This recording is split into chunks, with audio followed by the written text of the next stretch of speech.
بسم اللہ الرحمن الرحیم۔ السلام علیکم ورحمۃ اللہ وبرکاتہ۔ عزیز طلباء کرام، امید ہے آپ خیریت سے ہوں گے۔ بسم اللہ الرحمن الرحیم۔ بدایت المجتہد و نہایت المقتصد کا سبق نمبر 83 آج ہم زیر بحث لے کے آئیں گے۔ آج کے سبق کا عنوان کتاب النکاح سے الباب الثانی سے رکن الثالث، الرکن الثالث کی تفصیل میں سے الفصل الثانی عشرہ، 12ویں فصل کی تفصیلات آج انشاءاللہ العزیز ہم دیکھیں گے۔ یہ آج کا ہمارا سبق اس فصل کے متعلقہ دوسرا سبق ہے۔ اس سے قبل ہم ایک سبق میں الحمدللہ جو ابتدائی معلومات اور تفصیلات ہیں اس کے حوالے سے ہم پڑھ چکے ہیں۔ یہ ہمارا آج انشاءاللہ دوسرا سبق ہے۔ اس کے حوالے سے جو موانع زوجیت ہیں، یعنی نکاح کی وجہ سے جو ممانعت قائم ہوتی ہے، اس کی جو تفصیلات ہیں وہ انشاءاللہ العزیز ہم سمجھنے کی، سیکھنے کی اور جاننے کی کوشش کریں گے۔ آج کا سبق شروع کرنے سے قبل گزشتہ سبق کا خلاصہ دہرا لیتے ہیں اور یہ جان لیتے ہیں کہ گزشتہ سبق میں ہم نے کون سی چیزیں سیکھنے کی، سمجھنے کی اور جاننے کی کوشش کی۔ گزشتہ سبق میں ہم نے کتاب النکاح سے الباب الثانی سے رکن الثالث اور الرکن الثالث کی تفصیلات میں سے آگے ہم نے الفصل الثانی عشرہ کی تفصیل، یعنی جو 12ویں فصل ہے، اس کی تفصیلات ہم نے جاننے کی کوشش کی اور اس کا جو عنوان اور ٹائٹل تھا وہ یہ تھا کہ موانع زوجیت کا حکم کیا ہے۔ موانع زوجیت سے مراد یہ ہے کہ نکاح کی وجہ سے جو ممانعت قائم ہوتی ہے اس کا کیا حکم ہے۔ یعنی ایک شخص نے ایک عورت سے نکاح کر لیا تو کیا اب وہ کسی اور سے نکاح کر سکتی ہے عورت یا نہیں کر سکتی؟ یا اسی طرح ایک شخص ہے، اس نے 4 سے زائد شادیاں کی ہوئی ہیں اسلام سے قبل، پھر وہ اسلام لے آیا تو کیا وہ ساری بیویوں کو رکھ سکتا ہے یا نہیں رکھ سکتا؟ یعنی جو زوجیت کی وجہ سے ممانعت قائم ہوتی ہے اس کی تفصیلات ہمارے سبق کا حصہ ہیں۔ تو گزشتہ سبق میں ہم نے یہ مسئلہ جاننے کی کوشش کی تھی، کیا لونڈی کو فروخت کرنے سے طلاق واقع ہو جاتی ہے؟ یعنی ایک شخص نے اپنی لونڈی کی شادی کی ہے اور کچھ عرصہ بعد وہ آگے اس لونڈی کو آزاد کر دیتا ہے یا فروخت کر دیتا ہے تو کیا اسے طلاق واقع ہوتی ہے یا نہیں ہوتی؟ اس کے حوالے سے جو تفصیلات تھی وہ ہم نے جاننے کی کوشش کی۔ آج کے سبق میں انشاءاللہ العزیز کتاب النکاح سے الباب الثانی، باب الثانی سے رکن الثالث، الرکن الثالث کی تفصیلات میں سے الفصل الثانی عشرہ کی تفصیل اور اس میں موانع زوجیت کا حکم کیا ہے، اس کا جو بقیہ مسئلہ ہے اس کی تفصیلات ہم دیکھیں گے۔ بقیہ مسئلے سے مراد یہ ہے کہ امام رحمہ اللہ نے ابتدائی جو مسئلہ ہے اس کو ذکر کیا اور اس کے بعد آگے کہا کہ 2 مسائل میں فقہاء کا اختلاف ہے، ان میں سے المسئلۃ الاولی جو ہے وہ انشاءاللہ ہم آج کے سبق میں دیکھیں گے، اور وہ مسئلہ یہ ہوگا کہ اگر کوئی کافر مسلمان ہو اور اس کے پاس 4 سے زائد بیویاں ہو تو اس کا کیا حکم ہے۔ عزیز طلباء کرام، یہاں پہ یہ سمجھ لیجئے کہ ایک شخص ہے وہ حالت کفر میں ہے اور اس نے ایسا عقد قائم کیا ہوا ہے جو اسلام میں کرنا جائز نہیں، تو اس کا کیا حکم ہے۔ اس کو ہم نے 4 شادیاں یا 4 سے زائد بیویوں کا نام دیا۔ اس میں 2 بہنوں کے مسائل بھی زیر بحث آ جائیں گے۔ اسی طرح پھپھی اور بھتیجی کو اگر کسی نے جمع کیا ہے وہ، یا خالہ اور بانجی کو جمع کیا ہے وہ، یعنی وہ رشتہ جو اسلام نے تو حرام کیا ہے لیکن زمانہ جاہلیت میں یا حالت کفر میں اس شخص نے ایسا عقد قائم کر رکھا ہے تو اس کا کیا حکم ہے، اس کی تفصیلات انشاءاللہ العزیز ہم آج دیکھیں گے۔ آگے ہم آج کے سبق کے حوالے سے دیکھتے ہیں جی الرکن الثالث فی معرفت محل العقد، یہ عقد نکاح کے محل کی معرفت کے حوالے سے عقد نکاح کہاں کرنا درست ہے کہاں نہیں درست اس کے حوالے سے ہے۔ اس کے حوالے سے شریعت نے 2 حکم لاگو کیے کہ اگر کسی کو حلال کرنا چاہتے ہو، رشتہ اور تعلقات قائم کرنا چاہتے ہو تو اس کے 2 ہی طریقے ہیں، یا نکاح ہے یا ملک یمین ہے۔ لیکن کچھ حالات، واقعات اور کچھ رشتے ناطے ایسے ہیں جہاں پہ ان دو طریقوں سے بھی تعلقات کو قائم کیا جانا درست نہیں. ہم اس کو موانع شرعیہ کہتے ہیں. موانع شرعیہ کو امام ابن رشد رحمہ اللہ نے اولاً دو قسموں میں تقسیم کیا. نمبر 1 موانع معبدہ، نمبر 2 موانع غیر معبدہ. الحمدللہ ہماری یہ ان دونوں کے حوالے سے گفتگو ہے. اب ہمارا یہ جو اسباق ہے الرکن الثالث جو ہے یہ بھی اختتام پذیر ہے اور اس کے ہمارے آخری سبق ہیں. یہ آج کا ہمارا سبق جو ہے یہ موانع غیر معبدہ کے حوالے سے ہے. اور موانع غیر معبدہ کو چونکہ امام رحمہ اللہ نے 9 حصوں میں اور 9 فصول میں تقسیم کیا ہے تو اس میں سے بھی ہماری یہ جو نواں مسئلہ ہے اس کو ہم دیکھیں گے. مانع الزوجیہ، زوجیت کی وجہ سے قائم ہونے والی جو ممانعت ہے اس کی تفصیلات انشاءاللہ العزیز ہم دیکھ رہے ہیں. امام رحمہ اللہ نے اس باب میں یہ کہا ہے کہ فالموانع الشرعیہ، جو موانع شرعیت ہیں ان کو مجمل اعتبار سے یا مختصراً اگر ہم ان کو تقسیم کرنا چاہیں تو وہ 14 معنی بنتے ہیں، یعنی 14 قسم کے ایسے احکامات ہیں جو موانع شرعیہ ہیں. اس باب میں 14 فصول ہوں گی. یہ امام رحمہ اللہ نے اس میں ایک اندازہ بتایا. لیکن اب ہماری عدد کے اعتبار سے اور ان 14 نمبروں کے اعتبار سے جو ہمارا سبق چل رہا ہے وہ ہے الفصل الثانی عشرہ، یعنی 12ویں فصل پر. تو اب یہ ہے بھی آخری فصل اس باب کی، تو اس کا حل کیا ہے؟ تو عزیز طلباء کرام اس کا حل یہ ہے، امام رحمہ اللہ نے 14 فصلوں کا وعدہ کیا، یہ 14 فصلوں کا لکھا تو اس سے مراد 14 ہی ہیں. اب یہاں پہ جن مسائل پہ بحث ہو چکی وہ 12 فصول گزر چکی، ہم 12ویں پڑھ رہے ہیں. لیکن 2 مسائل ایسے ہیں جن کے بارے میں امام رحمہ اللہ نے یہاں پہ یہ ذکر کیا ہے کہ ہم ان مسائل کی تشریح اور توضیح جو ہے ہم انشاءاللہ ان کے محل میں، یعنی جہاں اس سے متعلقہ امور ڈسکس کریں گے وہاں بیان کریں گے. اور وہ 2 مسائل کون سے ہیں؟ نمبر 1 اللعان. لعان جو ہے یہ موانع معبدہ میں جو مختلف فی ہیں ان میں سے ایک ہے. تو اس کے حوالے سے امام رحمہ اللہ نے لکھا تھا کہ اس کی جو بحث ہے وہ انشاءاللہ العزیز ہم کتاب اللعان میں کریں گے. اور اسی طرح 8ویں نمبر پہ یعنی موانع غیر معبدہ میں سے ایک مسئلہ جو 8ویں نمبر پہ ہے موانع التکلیف، یعنی طلاق کی وجہ سے جو حرمت قائم ہوتی ہے اس کی تفصیلات. تو اس فصل کے حوالے سے امام رحمہ اللہ نے ارشاد فرمایا تھا کہ ہم اس فصل کو انشاءاللہ کتاب الطلاق میں اس کی تفصیل دیکھیں گے. اب جب ان 2 کو شامل کریں اور 12 یہ فصول تو یہ الحمدللہ ہماری 14 فصول مکمل ہیں. آگے ہم دیکھتے ہیں جی ہمارا آج کا سبق الفصل الثانی عشرہ کے متعلقہ ہے.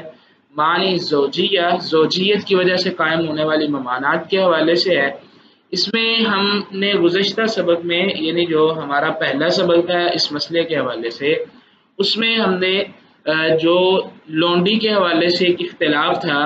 کہ ایک لونڈی کی شادی ہوئی ہے، اب اس کو اگر فروخت کر دیا جائے یا آزاد کر دیا جائے تو کیا طلاق واقع ہوگی یا نہیں ہوگی، کیا آیا کوئی اختیار باقی بچتا ہے یا نہیں بچتا. جیسا کہ ام المومنین سیدہ عائشہ صدیقہ رضی اللہ تعالی عنہ نے سیدہ بریرہ رضی اللہ تعالی عنہ کو آزاد کیا تو مغیث والا وہ واقعہ جو صحیح البخاری میں اور دیگر کتب احادیث میں موجود ہے تو اس میں اللہ کے نبی صلی اللہ علیہ وسلم نے اختیار دیا، وہ سبب اختلاف تھا ہمارا. تو اس کے حوالے سے جو تفصیلات ہیں ہم نے الحمدللہ گزشتہ سبق میں دیکھی. جو تفصیل کا طالب ہے وہ ان اسباق کو باغور دیکھے. آگے امام رحمہ اللہ نے جو بات شروع کی وہ اس انداز سے ہے کہ امام رحمہ اللہ فرماتے ہیں فَهَذِهِ هِيَ جُمْلَةُ الْأَشْيَاءِ الْمُصَحِّحَةِ لِلْأَنْكِحَةِ. اب وہ چیزیں یہ جملۃ الاشیاء المصححہ للانکحہ جو نکاح کو جائز اور درست اور صحیح قرار دینے والی ہیں ان کو اگر ہم مختصراً بیان کریں یا اسلام کے اندر وہ شروط یا وہ تقاضے جن کی وجہ سے ایک عقد نکاح درست اور جائز اور صحیح ہوتا ہے اگر ہم ان کی بات کریں فی الاسلامی اسلام میں تو اس پورے جملے کا مطلب یہ ہے کہ فہذہ ہی یہ اب وہ چیزیں ہیں جملۃ الاشیاء المصححہ للانکحۃ فی الاسلامی جو نکاح کو درست قرار دینے والی ہیں اسلام میں، وہیہ کما قلنا، اور ہم نے کہا جیسے ہم نے گزشتہ گفتگو کی، اور وہ چیزیں جو درست اور جائز قرار دینے والی ہیں وہ یہ ہیں راجعۃ الی ثلاثۃ اجناس، وہ 3 اجناس کی طرف لوٹنے والی ہیں، یعنی 3 الگ الگ مختلف جنسوں کی طرف لوٹنے والی ہے۔ نمبر 1 صفت العاقد، عاقد عقد کرنے والے کی صفت، یعنی جو بندہ عقد نکاح کر رہا ہے، جو عاقد ہے اس کے حوالے سے ہم نے تفصیلات پڑھ چکے ہیں کہ مسلمان ہو، اور جس سے وہ نکاح کر رہا ہے وہ بھی مسلمان ہو، آزاد ہو، اور مسلمان مرد کو لونڈی کے ساتھ بھی نکاح کی اجازت ہے، اس کی شروط ہم پڑھ چکے ہیں گزشتہ فصول میں۔ تو نمبر 1 صفات العاقد، جو بندہ کر رہا ہے نکاح، اس کی صفات، اس کے حوالے سے بھی الحمدللہ تمام تر تفصیلات پڑھ چکے ہیں۔ اور دوسرے نمبر پہ امام رحمہ اللہ فرماتے ہیں والمعقود علیہا، اور وہ جس کے ساتھ عقد کیا جا رہا ہے یعنی عورت، اس کی صفات، اس کے حوالے سے بھی ہم پڑھ چکے ہیں، آزاد ہو، مسلمان ہو، تو اگر لونڈی بھی ہو تو اس کے حوالے سے بھی تفصیل ہے کہ کون سا مسلمان مرد کس قسم کی لونڈی سے نکاح کر سکتا ہے، اس کے حوالے سے بھی تفصیل ہے۔ تو معقود علیہا، جو عقد قائم جس سے کیا جا رہا ہے اس کی صفات، اور تیسرے نمبر پہ وصفت العقد، عقد کی صفات۔ عقد کی صفات کیا ہے جی؟ عقد کی صفات وہی ہیں کہ اس میں ولی کی اجازت ہو، گواہوں کی موجودگی ہو، اور اسی طرح اس میں حق مہر جو ہے وہ مقرر کیا گیا ہو، اور گواہ موجود ہوں، جو اس طرح کی متعلقہ شروط ہیں، اختلاف جو مختلف فی بھی ہیں، متفق علیہ بھی ہیں، وہ تمام صفات موجود ہوں۔ جب یہ ٹھیک ہوں گی، درست ہوں گی، تو پھر یہ نکاح درست ہوگا۔ اور آگے امام رحمہ اللہ فرماتے ہیں وصفت الشروط فی العقد، اور جو شرط لگائی گئی ہے عقد کے معاملات میں وہ بھی جائز اور درست ہوں، اس کی تفصیل ہم انشاءاللہ آئندہ فصول میں پڑھیں گے۔ تو امام رحمہ اللہ فرماتے ہیں جب یہ چیزیں موجود ہوں، یہ صفات موجود ہوں، تو پھر یہ اسلام میں نکاح عقد جائز اور درست ہے۔ وَأَمَّا الْأَنْكِحَةُ الَّتِي، جہاں تک اس نکاح کی بات ہے، ان عقدت قبل الاسلام، جو اسلام سے پہلے منعقد ہو چکا ہے، ثم طرأ علیہا الاسلام، ثم طرأ کا مطلب ہوتا ہے کسی چیز کا جاری ہونا، طاری ہونا، پھر اس بندے نے یا اس عقد پہ اسلام جاری ہوا، اس سے مراد اس شخص نے جس نے نکاح کیا ہے اسلام سے قبل، اس نے اسلام قبول کر لیا، فَإِنَّهُمُ اتَّفَقُوا، تو فقہاء کا اتفاق ہے اس بات پہ، عَلَىٰ أَنَّ الْإِسْلَامَ إِذَا كَانَ مِنْهُمَا مَعًا، جب اسلام ان دونوں کی طرف سے اکٹھا ہو، جب وہ دونوں زوجین، میاں اور بیوی، خامد اور بیوی دونوں اکٹھے مسلمان ہو جائیں، آنی میری مراد یہ ہے من الزوج والزوجتی، خامد اور بیوی سے، وقد کانا، اور تحقیق عقد النکاح علی من یصح ابتداء العقد علیہا فی الاسلام ان الاسلام یصحح ذلک۔ تو امام رحمہ اللہ فرماتے ہیں جب وہ دونوں اکٹھے مسلمان ہوئے ہیں تو عقد نکاح علی من یصح ابتداء العقد علیہا، جو ان کا عقد قائم ہو چکا تھا وہی جائز اور درست ہے اسلام میں بھی۔ ان الاسلام، اس کی وجہ یہ ہے کہ اسلام جو ہے یصحح ذلک، اس عقد کو جائز اور درست قرار دیتا ہے۔ واختلفوا فی موضعین، اور فقہاء کا اختلاف جو ہے وہ 2 اعتبار سے ہے۔ احدہما، نمبر 1، اذا عقد النکاح علی اکثر من 40، جب نکاح منعقد ہوا علی اکثر من 40، 4 عورتوں سے زائد پہ، او یا ایسے رشتے پہ، من لا یجوز الجمع بینہما فی الاسلام، جن کو اسلام میں جمع کرنا جائز اور درست نہیں ہے۔ اور کن کو جمع کرنا جائز اور درست نہیں ہے؟ 2 سگی بہنوں کو، پھپھی اور بھتیجی کو، خالہ اور بانجی کو، اس کے حوالے سے جن کو جمع کرنا جائز نہیں، یا 4 سے زائد نکاح وہ دور جاہلیت میں یا حالت کفر میں وہ کر چکا ہے، تو پھر اس کا کیا حکم ہے؟ ایک مسئلہ یہ ہے، اور دوسرا مسئلہ والموضوع الثانی، دوسرا مسئلہ اس میں یہ ہے کہ اذا اسلم احدهما قبل الاخر، جب ان دونوں میں سے ایک اسلام پہلے قبول کر لے اور دوسرا بعد میں کرے تو پھر اس کا کیا حکم ہے؟ یہ دو مسائل جو ہیں یہ مختلف فی ہیں، اس میں فقہا کا اختلاف ہے۔ تو آج انشاءاللہ ہم پہلا مسئلہ دیکھتے ہیں۔ جی پہلا مسئلہ امام رحمہ اللہ فرماتے ہیں فَأَمَّا الْمَسْأَلَةُ الْأُولَىٰ، جہاں تک پہلے مسئلے کی بات ہے، وہی اور وہ یہ ہے کہ اذا اسلم الکافر، جب کافر مسلمان ہو، وَعِنْدَهُ أَكْثَرُ مِنْ 4 نِسْوَةٍ، اور اس کے پاس 4 سے زائد عورتیں موجود ہیں، او اسلم، یا وہ مسلمان ہوا، وَعِنْدَهُ أُخْتَانِ، اور اس کے پاس 2 بہنیں ہیں، فَإِنَّ مَالِكًا، تو امام مالک رحمہ اللہ کی رائے یہ ہے، قال وہ کہتے ہیں کہ یختار منہن 4، اگر تو 4 سے زائد عورتیں ہیں اس کے عقد میں تو یختار منہن 4، وہ ان میں سے کوئی بھی 4 اپنے پاس رکھ لے جو چاہتا ہے اور باقیوں کو طلاق دے دے۔ ومن الاختین، اور اگر 2 بہنیں ہیں تو واحدۃ ایتہما شاء، ان 2 میں سے جو چاہتا ہے ان دونوں میں سے کسی ایک کو روک لے، جس کو روکنا چاہتا ہے روک لے، دوسری کو طلاق دے دے۔ وبہ قال الشافعی و احمد و داود، اور یہی قول امام شافعی رحمہ اللہ کا، امام احمد ابن حنبل رحمہ اللہ کا اور امام داود ظاہری رحمہ اللہ تعالی کا ہے۔ وقال ابو حنیفہ، اور امام ابو حنیفہ رحمہ اللہ، والثوری وابن ابی لیلہ، اور امام ثوری رحمہ اللہ اور ابن ابی لیلہ رحمہ اللہ، وہ کہتے ہیں کہ یختار الاوائل منہن فی العقد، وہ اپنے پاس رکھے یا ان میں سے اختیار کرے الاوائل، پہلیوں کو، یعنی جو پہلے ہیں اس کے پاس، منہن، ان عورتوں میں سے، فی العقد، عقد میں، یعنی ایک بندے نے 7 عورتوں سے نکاح کیا، اب 7 عورتوں سے اس نے باری باری نکاح کیا ہے، پہلا ایک، پھر دوسرا، تیسرا، چوتھا، 5واں، 6واں، 7واں، یعنی الگ الگ ترتیب سے نکاح کیا ہے۔ اب امام مالک رحمہ اللہ، امام شافعی رحمہ اللہ، امام احمد ابن حنبل رحمہ اللہ، امام داود ظاہری رحمہ اللہ کے نزدیک جب وہ اسلام قبول کرے گا تو ان میں سے جو چاہتا ہے 4 اپنے پاس رکھ لے، چاہے وہ مطلب جس سے اس نے نکاح کیا 4تھے نمبر پہ، پھر 5ویں نمبر پہ، پھر 6ٹھے نمبر پہ، پھر 7ویں نمبر پہ، یہ 4 عورتیں اپنے پاس رکھ لے اور پہلی 3 جو ہے ان کو طلاق دے دے، درمیان والی 3 کو طلاق دے دے، آخر والی 3 کو طلاق دے دے، جس کو چاہتا ہے طلاق دے دے۔ لیکن امام ابو حنیفہ رحمہ اللہ، امام ثوری رحمہ اللہ اور امام ابن ابی لیلہ رحمہ اللہ کا قول یہ ہے کہ وہ ان میں سے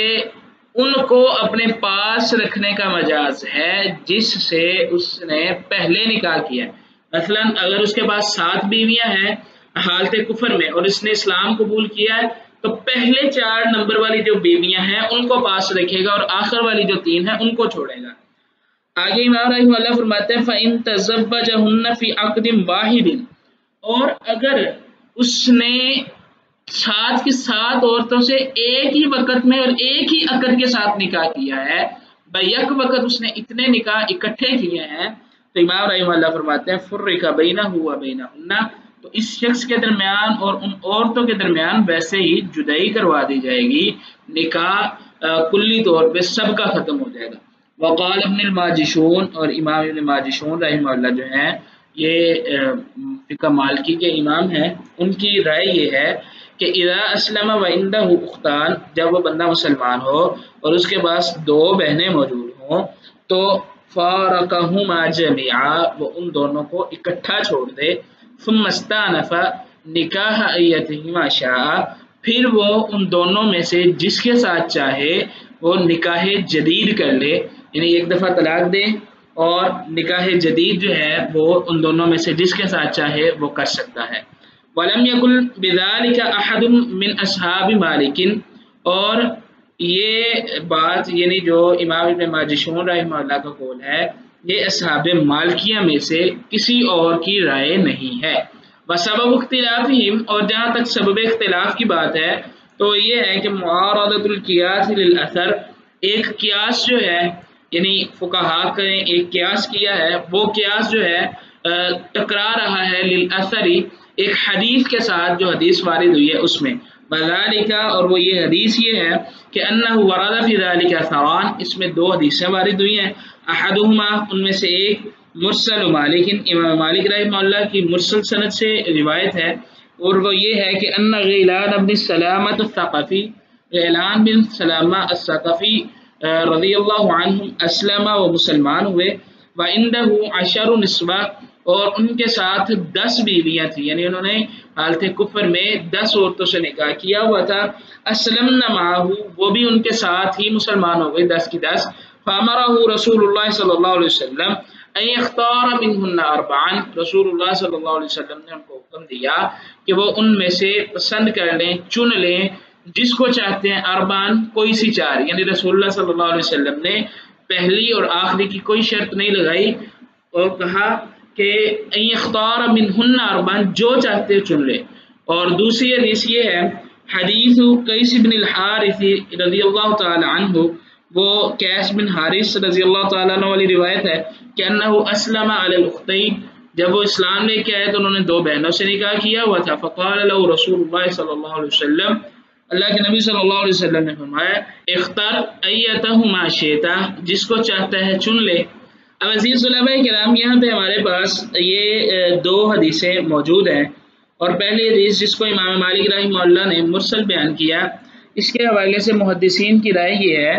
کہ یہ حدیث مرسل نہیں ہے، اس قدر شواہد موجود ہیں کہ یہ عمل کے اعتبار سے اور سند کے اعتبار سے بھی صحیح درجے تک پہنچ جاتی ہے۔ اگر اس حدیث کے آپ دیکھنا چاہتے ہیں شواہد، تو اس حدیث کے جو الفاظ ہیں ان کو تلاش کریں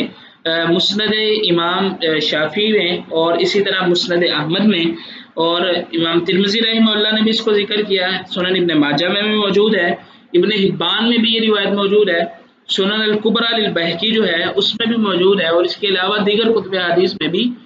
اس کی سند اور اسناد موجود ہیں۔ اگر آپ ان کی طرف رجوع کریں تو آپ دیکھیں گے کہ یہ انشاءاللہ درجہ صحت تک پہنچ رہی ہے۔ اسی طرح جو دوسری حدیث بیان کی گئی اور جس کا یہ ذکر کیا گیا، حدیث قیس بن حارث رضی اللہ تعالی عنہ، یہ اس کے حوالے سے جو نام ہے یعنی قیس بن حارث والا، اس کے حوالے سے بھی ایک جو رائے ہے اور اختلاف باہر کیف موجود ہے۔ بعض فقہا کہتے ہیں کہ یہ قیس بن حارث نہیں تھے، بلکہ ان کا نام یہ ہے کہ فیروز الدیلمی، یعنی اور بعض نے ان کا نام ذکر کیا ہے الضحاک بن فیروز الدیلمی، یہ نام کے حوالے سے اختلاف ہے، باہر کیف یہ حدیث اس مفہوم کے اعتبار سے موجود ہے۔ اب یہ 2 اثر ہیں، اور دونوں میں رسول اللہ صلی اللہ علیہ وسلم نے بغیر کسی قید کے حکم دیا کہ تم جس کو چاہتے ہو روک لو، یہ حکم موجود ہے۔ اور فقہاء نے قیاس کیا کیا، اور قیاس وہ یہ ہے کہ اما القیاس المخالف لهذا الاثر، اس اثر کے مقابلے میں جو قیاس ہے وہ یہ ہے کہ فتشبیہ العقد علی الاواخر قبل الاسلام بالعقد علیہن بعد الاسلام، وہ یہ ہے کہ تشبیہ العقد، عقد کو تشبیہ دینا، علی الاواخر آخری والوں کو، قبل الاسلامی جو اسلام سے قبل ہوئے ہیں، بالعقد علیہن بعد الاسلام ان عقود کے ساتھ جو اسلام میں یعنی اسلام کے بعد ہوئے ہیں۔ مثال کے طور پہ ایک بندہ مسلمان ہے اور اس نے 4 نکاح کر لیے، اب وہ آگے 5واں نکاح نہیں کر سکتا، اگر کرے گا